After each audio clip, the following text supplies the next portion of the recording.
안녕하세요. 금요사건 파일 디바제식합니다. 오늘 사건의 전말을 알기 위해서는 먼저 1974년 경상남도 마산에서 발생한 살인사건부터 시작해야 합니다. 당시 마산 중부경찰서에 있던 20대 여성 직원 엄씨가 살해되는 사건이 발생했어요. 범인의 정체를 수색해보니 놀랍게도 당시 고등학교 2학년밖에 안 된 전용술이었죠. 평소 그는 엄씨를 짝사랑했다고 합니다. 그런데 자기 마음을 받아주지 않으니까 이런 끔찍한 살인을 저지른 거예요. 재판이 진행됐고 1심과 2심에서 그는 유례 없이 모두 사형을 선고받습니다. 만 17세이던 그의 나이를 고려했을 때 이렇게 미성년자가 사형을 선고받는 건 70년대에는 결코 흔한 일이 아니었어요. 그런데도 당시 재판부는 살인 방식이 너무 잔인하고 또 도피를 하던 과정에서 강도와 인질극까지 벌였기 때문에 어쩔 수 없다라고 설명했었죠. 재판은 계속 진행이 되었고요. 결국 대법원에 가서는 형이 좀 줄어들면서 무기징역이 확정되는데요. 그렇게 전용술은 무기수가 되어서 남은 생을 교도소에서 살아가고 있었습니다. 그러던 어느 날 그의 삶에 구세주나 다름없는 한 사람이 나타나요. 바로 전용술의 초등학교 선배였는데요. 당시 동국대 경찰행정학과 이윤근 교수. 그는 자신의 고향 후배가 어린 나이에 무기징역을 받고 감옥살이를 하는 게 안타까웠던 건지 그는 자주 전용술에게 면회를 갔고요. 그를 또 살뜰하게 챙겼습니다. 또 전 씨의 가석방을 위해서 직접 법무부를 찾아가고 구명운동을 하는 등 갖은 노력을 펼쳤죠. 이런 노력 끝에 전용술은 마침내 감형을 받는 데 성공해요. 그렇게 그는 20년 만인 1993년 5월 27일 모범수로 석방되어 세상에 나오게 됩니다. 이 모든 걸 가능하게 해준 이윤근 교수는 그야말로 전용술에게 삶의 은인이었죠. 출소를 한 이후의 전 씨는 다행히 아버지가 남겨준 유산 3억 원이 있었습니다. 그래서 이걸로 새 출발을 하겠다고 다짐합니다. 근데 이게 녹록지 않았죠. 주식 투자니 사채업에 손을 댔다가 잇따라 실패했고요. 또 결혼마저 이혼으로 마무리되면서 재산을 전부 탕진합니다. 이후 그는 택시 운전에 뛰어들지만 생활은 점점 궁핍해져만 갔어요. 이런 상황 속에서 문득 전용술은 이윤근 교수를 떠올렸습니다. 오랫동안 감옥에 있어가지고 사실 도와줄 사람이라곤 이 교수뿐이었는데 그는 이 교수를 찾아가서 생활이 너무 어렵다 이런 명목으로 여러 차례 돈을 빌리게 되죠. 그 금액이 200~300만 원 상당이었습니다. 당시가 2000년대 초반이었음을 감안하면 결코 작은 금액은 아니에요. 그런데 전용술이 점점 더 뻔뻔해지기 시작했죠. 어느 날 이 교수에게 찾아와서 자신의 사업 자금을 대달라고 당당히 요구합니다. 자, 이건 좀 선을 넘은 거잖아요. 사업 자금이라니요. 그래서 이 교수와 그의 아내는 단호히 이걸 거절하게 돼요. 자, 그러자 전용술은 여태까지 받았던 고마움은 사라지고 이 교수를 원망하기 시작했어요. 그리고 말도 점점 험하게 하더니 급기야 협박도 서슴지 않습니다. 근데 그 내용이 뭐냐면요. 돈을 안 좀 죽이겠다 이런 말뿐인 엄포가 아니었어요. 실제로 2003년 전용술은 이 교수의 아내가 운영하던 식당을 찾아갑니다. 그리고 그녀를 칼로 위협하는 이런 상황을 연출해요. 이 모든 게 그저 돈을 주지 않았다는 이유였어요. 이들이 자기를 구해준 은인이라는 건 이미 까맣게 잊은 지 오래고요. 때는 2004년 7월 26일. 이날 이 교수는 여름방학을 맞아서 동료 교수들과 마산 시내에 있는 한 술집에서 회식을 즐기고 있었습니다. 이후 2차로는 초등학교 동창들과 만나서 간단히 맥주를 즐겼고요. 밤 11시 30분쯤 합성동 호프집에 어느덧 이 교수와 동창 단 둘만이 남아서 담소를 나누고 있었는데 이때 마침 드르륵 호프집 문이 열리더니 낯익은 사람이 등장합니다. 전용술이었어요. 아니, 자네가 여기 웬일이야? 보니까 전 씨는 또 다른 친구와 함께 왔는데요. 손에는 종이로 된 쇼핑백을 들고 있었죠. 이 교수 입장에서는 최근 돈 문제로 좀 전 씨와 불편해진 상황이에요. 아내를 위협하기도 했고요. 그래도 예정이 있어서 반갑게 전 씨를 맞이합니다. 그러면서 자연스럽게 합석이 이루어졌죠. 지금 이 테이블에는 이 교수와 이 교수 동창, 그리고 전 씨와 전 씨의 친구 4명이 있습니다. 술을 주거니 받거니 기울이면서 넷의 분위기가 전반적으로 화기애애했다고 해요. 그러다 시간이 어느덧 자정을 넘긴 새벽 2시. 이때 마침 이 교수 동창이 화장실에 좀 가야겠다며 자리에서 일어납니다. 그리고 전 씨 친구 또한 그럴 때 나도 가야겠다 라면서 함께 따라 나서는데요. 이젠 테이블에 이 교수와 전 씨만 남아있는 상황이죠. 그리고 바로 그 순간 끔찍한 상황이 펼쳐졌습니다. 전용술이 몸을 숙이더니 주섬주섬 아까 들고 온 쇼핑백에서 무언가를 꺼내요. 날카로운 회칼입니다. 이 교수가 지금 이게 무슨 상황이지? 이렇게 놀랄 새도 없이 전용술은 앞에 있던 이 교수를 무참히 공격했어요. 이건 정말 식당 한복판에서 벌어진 사건입니다. 그러니까 안에 있던 사람들이 다 난리가 났죠. 그리고 잠시 후에 화장실을 갔던 일행 2명이 돌아와 봤는데 이때 이 교수는 이미 칼로 옆구리를 찔리고 2번이나 찔리고 쓰러져 있었어요. 바닥에 쓰러져 있는 이 교수를 전용술은 그냥 두지 않았고 공격을 멈추지 않습니다.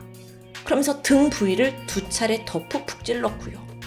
보고 있던 일행도 경악했어요. 그리고 곧장 119와 경찰에 신고를 했지만 그 사이에 범인 전용술은 현장을 떠나 황급히 도주해버립니다. 경찰이 주변 다 봉쇄하고 그를 쫓았어요. 하지만 행적을 파악하는 건 결코 쉽지 않았죠. 결국 전용술은 현상금 500만 원의 전국에 공개 수배가 됩니다. 이 당시에 경찰은 그 사람 잡기 위해서 7,000명 대규모 인력을 동원했고요. 또 도내에 1,300여 곳에서 검문 검색, 또 10만 장이 넘는 전단지 배포했어요. 숫자만 들어도 대대적인 수색 작업이죠. 하지만 하루 이틀, 열흘이 흐를 때까지 전용술의 모습은 나오지 않았습니다. 이 교수는 그렇게 사망했고요. 그러던 8월 5일 오후 6시, 갑자기 창원에서 신고 전화가 걸려왔어요. 올림픽 공원 벤치에 전용술로 보이는 한 남자가 있다는 내용입니다. 즉각 경찰이 출동해서 보니까 그를 제압했고 현장에서 바로 검거돼요. 확인해보니 남성은 전용술이 맞는데요. 검거됐을 당시 그는 20cm짜리 칼 그리고 현금 29,000원을 가지고 있었습니다. 여기서 좀 궁금해지는 게 지난 열흘간 그는 어떻게 도주를 한 걸까? 보니까 사건 당일 호프집에서 빠져나온 그는 곧장 택시를 타고 약 25km 떨어진 함안 가야 사거리로 향했습니다. 이 과정에서 중간에 택시를 한번 갈아타는 치밀함도 보였죠. 인적이 드문 논두렁에 도착을 했는데요. 여기서 핸드폰 버리고, 왜냐하면 위치 추적 당할 수 있으니까. 그리고 피 묻은 옷도 다 씻어냅니다. 이후 또다시 한참을 걸어서 함안의 한 공원 벤치에 도착하더니 노숙을 해요. 그리고 다음 날인 7월 28일, 이번엔 기차를 타고 진주시로 도피했습니다. 거기 시장에 가서 새로 옷을 사서 갈아입고 인근을 배회하다가 또다시 노숙을 했고요. 여러분, 이렇게 전용술이 택시, 기차, 다양한 수단을 이용할 수 있었던 건 그나마 수중에 한 29만 원 정도 현금이 있었기 때문이라고 해요. 하지만 이 돈마저 떨어지게 되자 그는 물불을 가리지 않게 됩니다. 8월 1일, 택시를 타고 가던 중에 진주시 문산읍 사거리에서 당시 48살이던 택시기사 김씨를 칼로 찔렀습니다. 지금 도주 중에 범행을 또 한 거예요. 그래서 이 택시기사님이 중상을 입었지만 전용술은 그 택시와 또 거기 있던 현금 8만 원을 빼앗아서 빠르게 도주했죠. 그렇게 한참 달려가다가 택시는 사천읍에 버렸고요. 또 인근 야산에서 노숙을 합니다. 이틀 후인 8월 3일 저녁 6시, 다시 시외버스를 타고 마산으로 돌아와서 노숙을 이어갔어요. 그렇게 사건 발생 열흘이 지난 8월 5일, 그는 창원시에 거주하고 있던 선배를 찾아갔다고 해요. 그러면서 그에게 3만 원을 빌렸고 그 돈으로 배고픔을 달래려고 근처에서 빵과 우유를 먹던 중에 경찰에게 체포된 겁니다. 그런데요, 그가 검거됐을 당시 짧은 스포츠형 헤어에 흰머리가 군데군데 나 있었어요. 보니까 이게 경찰이 배포했던 수배 전단 사진과는 굉장히 다른 모습이에요. 경찰이 그때 깨달았죠. 이러니까 시민들의 제보가 별로 없었던 거구나. 그 와중에도 공원에 누군가 앉아있는데 그 전단지 사람 같다라고 신고를 한 제보자가 정말 눈썰미가 좋았던 것 같은데요. 전용술은 지난 열흘간 정말 많은 지역을 오가면서 도피를 했죠. 또 행동 반경도 대범했습니다. 낮에는 주로 야산에 은신을 해 있었지만 그러다가도 일반인들처럼 공원 돌아다니기도 하고 예술회관 같은 시내 한복판에 있기도 했고요. 심지어는 한 기원에 들어가서 2시간가량 여유 있게 바둑을 둘 정도였다고 하는데요. 지금 이게 도피 맞아요? 근데 그럼에도 불구하고 이 도주 과정에서 단 한 건의 검문도 받지 않았고요. 이게 상황이 이렇다 보니 이거 경찰의 수색이 너무 부실했던 거 아니냐라는 게 지적되기도 했습니다. 너무 쉽게 빠져나갔으니까요. 자, 이후 전용술과 함께 이루어진 현장 검증. 그는 아주 태연하게 상황을 재현했습니다. 얼굴색 하나 변하지 않았고요. 이 교수를 향해서 흉기를 휘두르는 모습을 연출해냈죠. 그리고 이걸 보고 있던 이 교수의 유족들은 오열했습니다. 그러면서 너는 은혜를 원수로 갚냐? 라는 고성이 오갔습니다. 딱 그게 우리가 하고 싶은 말이죠. 그런데요, 여러분. 재판이 시작되면서 전 씨의 태도는 더 뻔뻔해집니다. 살인이 단순히 우발적인 범행이었다라고 주장하기 시작한 거예요. 아니, 생각해보세요. 이 교수가 있는 술집에 하필 나타났는데 또 회칼이 든 쇼핑백을 가지고 왔었잖아요. 이게 어떻게 계획살인이 아닌 거죠? 그러니까 말이 안 되는 주장이에요. 그러니까 범인들은요, 무조건 약간 형 줄이려고 우발이었다 이걸 너무 잘 써먹는 것 같아. 어쨌든 재판이 진행되었고 모범수로 가석방된 지 12년 만인 2005년 그에게는 또 한 번 사형이 선고됩니다. 일생에 사형 선고를 2번 받은 거죠. 사실 이 살인사건의 피해자가 한 명인 상황에서 사형까지 받을 확률은 좀 낮지만 이미 이전에 살인을 저지른 재범이다라는 점에서 더 이렇게 강력한 처벌이 내려진 것으로 보여요. 이번에는 절대 감형되지 말아야겠죠. 형은 그대로 확정되었습니다. 전용술, 그는 사형수로서 현재까지도 대한민국 감옥에 복역 중입니다. 선고를 받은 이후에 사람들의 기억에서도 어느 정도 잊혀져 갔겠죠. 그러다 지난 2013년 뜬금없는 일로 그의 이름이 또다시 수면에 떠올랐는데요. 그 내용을 좀 알아보니까 황당 그 자체예요. 자, 그때 당시 어느덧 50대 중반이 된 전용술이었습니다. 부산에 있는 어떤 구치소에서 수감 생활을 하고 있었는데 그러다가 A4 용지 220장 분량의 자전소설을 작성해내기 시작해요. 그 제목은 어느 사형수의 독백. 약간 이분 관용기가 있으신 것 같아요. 전용술은 이걸 정식으로 출판하겠다라는 의지를 보였습니다. 그러면서 2011년 9월 출판사에다가 원고를 보내려고 시도했죠. 그런데 이때 교도소 측은 안에 있는 내용을 문제 삼아서 발신을 거부합니다. 그리고 여기에 분노한 전용술은 그 처분을 취소해야 된다 라면서 급기야 교도소를 상대로 소송을 제기했고요. 뭐가 그렇게 자랑스러워서 책까지 출판하고 싶었던 걸까요? 네? 지금 살인마잖아요. 그걸 가지고 유명해지려고? 의도가 어쨌든 간에 소송은 진행됩니다. 1심에서는 의외로 전용술이 승리했어요. 하지만 항소심에서 재판부는 구치소가 이거는 외부 발송 안 됩니다 라고 한 처분은 적법하다고 판단됐죠. 자, 과연 그 내용이 뭔지 좀 궁금해지는데요. 여기서 사실 한 소설의 일부 내용이 이슈가 됐던 건데 자전적인 이야기라 당연히 전용술이 과거에 저지른 살인사건 2건이 대부분의 소재입니다. 그리고 거기에는 피해자들의 직업, 출신 학교, 또 사생활 부분이 여과 없이 담겨 있었어요. 여러분 이걸 어떻게 생각하세요? 피해자의 정보가 다른 사람도 아니라 가해자에 의해서 책으로 다뤄진다는 건 유가족들은 정말 2번 억울한 상황이죠. 게다가 이 자서전에 보니까 이 교수가 나에 의해 지구를 떠났다 라고 묘사를 하는데 지구를 떠나요? 이게 무슨 SF 소설입니까? 약간 피해자의 죽음을 좀 경시하는 듯한 태도가 느껴지기도 해요. 어쨌든 결론적으로 출판은 좌절되었습니다. 전영술은 과연 이 판결에 대해 어떻게 생각할지 궁금한데요. 본인은 타인의 생명을 빼앗은 주제에 표현의 자유는 소중하다고 생각하는 건 아닐지.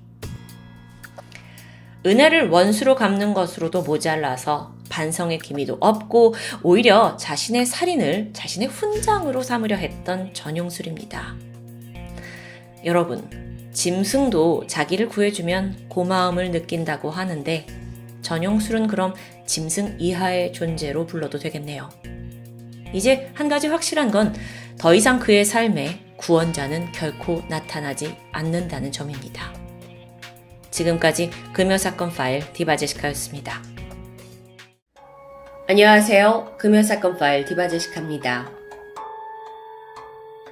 1997년 2월 10일 오전 10시 30분 대구 동구 유라동에 있는 한 가정집에서 30대 주부 A씨가 잔혹하게 살해된 채 발견됩니다. 집에 괴한이 침입한 흔적이 있었는데 그녀의 4살배기 어린 아들도 중상을 입고 겨우 살아남았습니다. 이 두 사람 모두 예리한 흉기로 몸을 이곳저곳 찔린 흔적이 있었고요. 집안 곳곳에는 뭔가를 찾기 위해 뒤진 흔적이 고스란히 남아있었죠. 그렇게 해서 집에서 사라진 현금 11만 원이 다였습니다. 경찰은 이 사건을 전형적인 강도살인 사건이라고 판단합니다. 그런데 문제는 용의자를 찾을 이렇다 할 증거도 없고 또 목격자도 없었기 때문에 수사가 난항을 겪게 되죠. 그나마 범인이 남기고 한 흔적, 이건 남성 평균 사이즈의 족적이 전부였습니다. 이걸로 용의자를 추려내기엔 너무도 부족해 보였죠. 그런데 딱 열흘 뒤인 2월 20일, 유라동에서 멀지 않은 동구 신암동에 또 다른 강력사건이 발생합니다. 밤 11시 50분쯤 신암 5동에 있는 한 분식집에 남성이 씩씩거리면서 흥분된 상태로 들어온 거예요. 그는 주문 좀 받아주세요 하면서 아르바이트생이었던 고등학생 B양을 불렀죠. 근데 시각이 거의 12시입니다. 이 분식집은 주문을 마감한 상태였어요. 그래서 B양이 영어 끝났어요 라고 말하면서 돌려보내려 했는데 그러자 남성이 발끈하더니 자리를 박차고 일어나서 흉기를 꺼내 들고는 B양을 위협합니다. 겁에 질린 이 B양이 소리치면서 가게 안쪽에 있는 방으로 도망쳤지만 남자가 끝까지 쫓아왔고요. 결국 그녀에게 흉기를 휘두른 후 도주합니다. B양은 목 부분에 치명상을 입었고 결국 사망하고 말았습니다. 그런데 그로부터 40분 후 12시 30분입니다. 세 번째 사건이 발생합니다. 신암동에서 60대 여성 C씨가 새벽 기도를 가려고 바삐 걷고 있었어요. 그런데 갑자기 괴한이 나타나더니 가방을 빼앗았고요. 저항하던 C씨는 그대로 흉기에 찔려 사망하고 말았죠. C씨 가족들에 의하면 그녀가 집을 나선 건 밤 12시쯤이었는데 그러니까 불과 30분 만에 이런 참변을 당한 겁니다. C씨의 몸에는 예리한 것에 찔린 자상이 가득했어요. 그리고 교회 사택 입구에 쓰러져 있는 걸 관리인이 발견했다고 하는데 그땐 이미 숨이 끊어진 후였죠. 근데 이 C씨가 발견된 곳이 B양이 사망한 분식집에서 불과 1km 정도 떨어진 곳입니다. 지난 밤 사이 한 동네에서 발생한 무자비한 2건의 살인사건.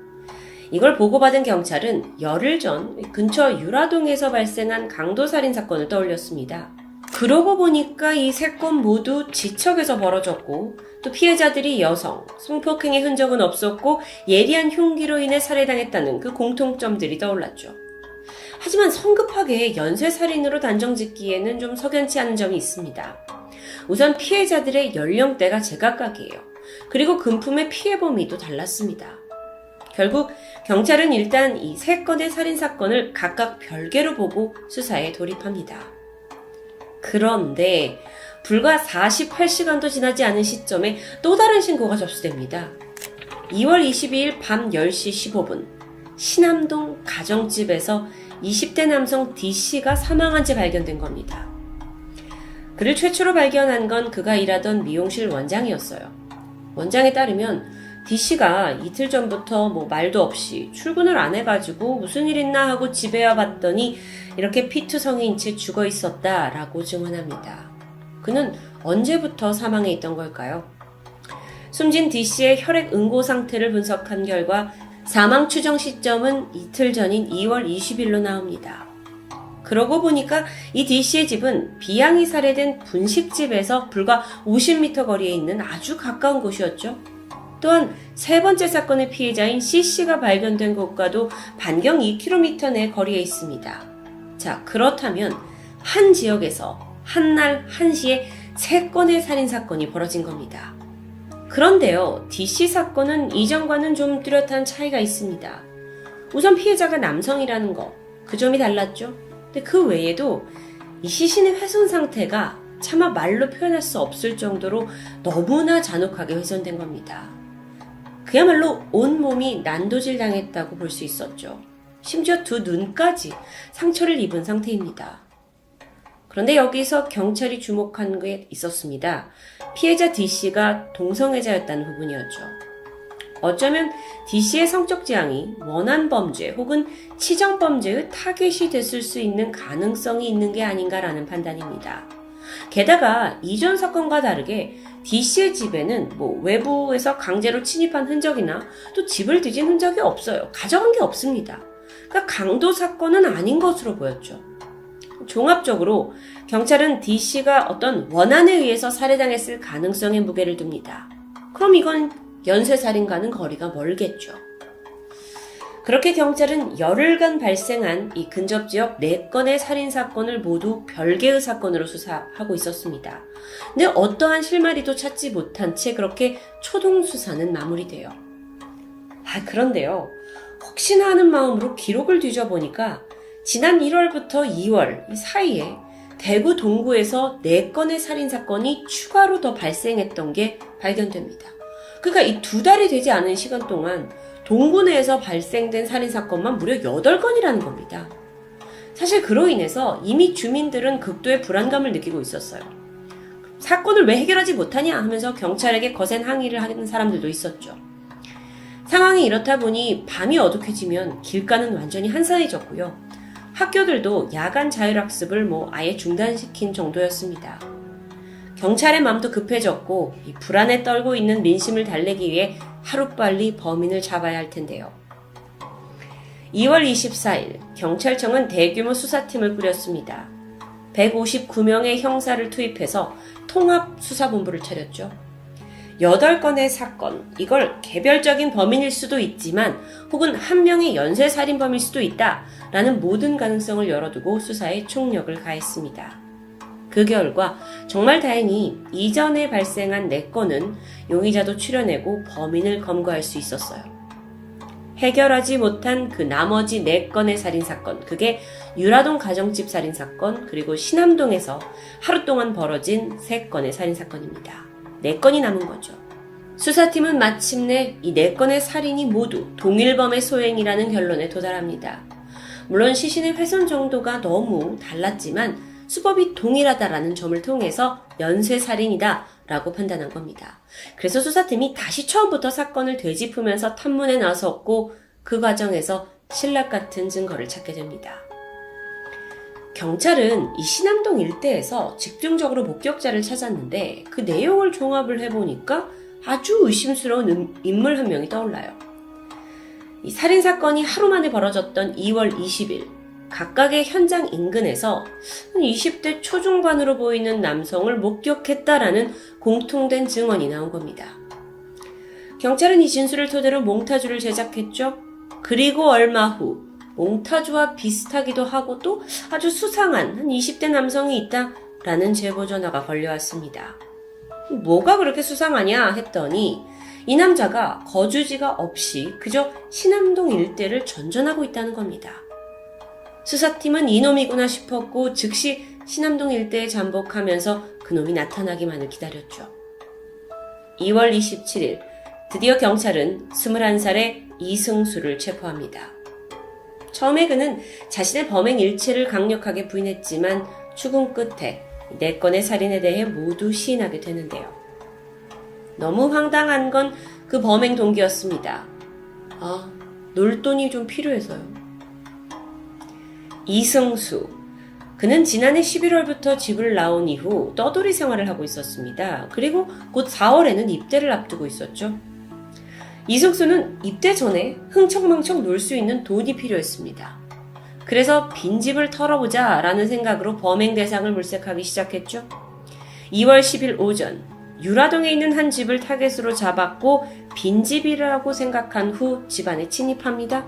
하지만 안에 있던 주부 A씨와 맞닥뜨리게 되는데 당황한 그는 그냥 칼을 휘둘러 버렸습니다. 당시의 살해 도구는 그가 항상 몸에 지니고 있던 과도입니다. 처음에는 이 소리 지르는 A씨를 그냥 제압만 하려고 했어요. 하지만 반항이 너무 심했고 결국 자기도 모르게 살해했다고 고백하죠. 이 무참한 살인이 끝나자 이어서 아이의 울음소리가 들렸습니다. 이승수는 범행이 탄로날 게 두려웠고 끝내 아이에게까지 중상을 입히고 달아난 겁니다. 그렇게 그가 한 가정을 파괴하고 손에 얻은 돈은 고작 11만 원. 그는 거기서 범행을 멈추지 않았습니다. 열흘 뒤인 20일 밤 10시 이승수는 대구역 지하도에서 우연히 남성 D씨와 마주칩니다. D씨는 이승수에게 술을 사주겠다면서 함께 술을 마시러 가자고 했죠. 그렇게 시간을 보내고는 잘 곳이 없다는 이승수를 재워주겠다며 D씨가 집으로 데려갔습니다. 그리고 성관계를 요구하게 되는데요. 이때 이승수가 분노하게 되죠.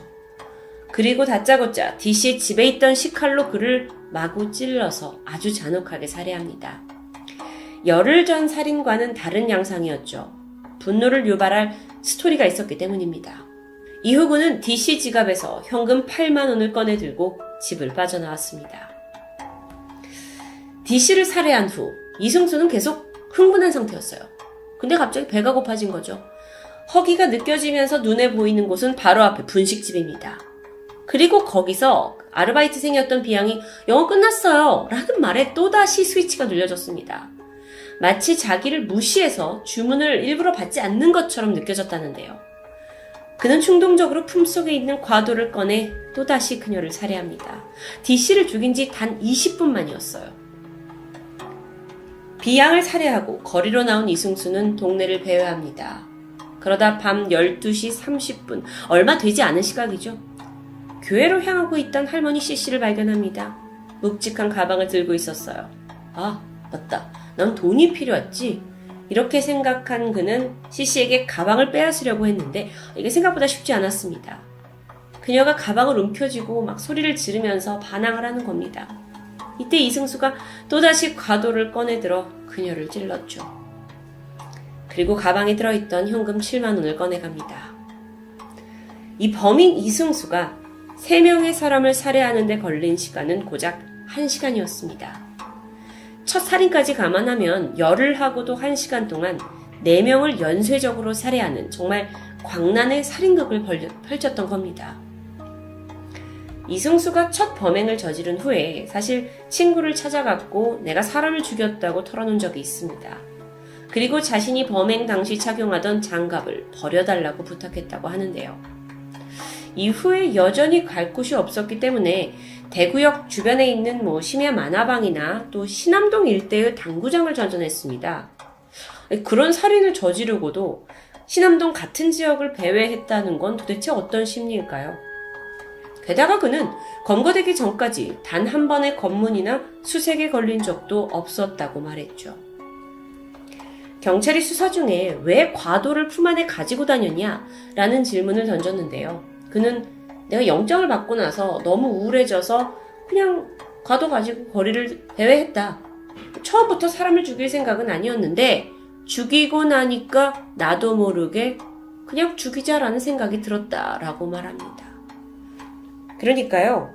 사실상 그는 별 생각 없이 살인을 저질렀던 겁니다. 1997년 8월 이승수는 긴 재판 끝에 사형을 선고받았습니다. 판결문을 보니까 특별한 동기도 없이 죄 없는 사람들을 4명이나 살해한 건 정상참작의 여지가 없다. 사회 안녕을 위해 이승수를 영원히 경례한다 라는 말이 적혀져 있었습니다. 사형수 이승수. 그런데 그의 사형 집행은 아직 이뤄지지 않았습니다. 현재까지도 대구에 있는 교도소에서 25년째 복역을 하고 있다고 전해집니다. 그런데요, 최근 한 인터넷 커뮤니티에 주목할 만한 글이 게시됐죠. 그는 이승수의 재소 생활을 아주 가까이에서 직접 본 인물이라고 소개했는데요. 교도관이나 재소자로 추정이 됩니다. 어떤 글을 썼나 보니까 아무리 생명이 소중하다지만 이승수의 생명도 소중히 여겨야 하는지는 의문이 든다 라는 말이었습니다. 즉 자기가 지켜본 이승수에게서는 반성의 기미가 전혀 느껴지지 않았다는 것이죠. 교도소 안에 들어가서 사형수라는 타이틀 하에 많은 사람들이 두려워하는 점도 있었겠죠. 그러면서 자신보다 어린 재수자들에게 온갖 일을 시키고 정말 왕처럼 군림하고 있다고 합니다. 양말이나 속옷 같은 건 메이커 제품만 사용하고 있고요.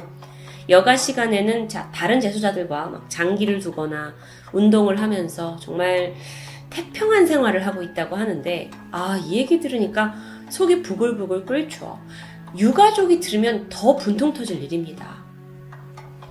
사형수, 이 단어는 이름만 들어도 소름 돋는 그런 의미를 가지고 있습니다. 하지만 그 어떤 두려움도 자신은 느끼지 않은 채 편안한 교도 생활을 하고 있는 연쇄살인마 이승수. 교화라는 단어는 이미 그와 거리가 멀어 보이지만 격리라는 게 정말 최선이었나라는 깊은 생각이 들었습니다. 금요사건 파일 디바제식합니다.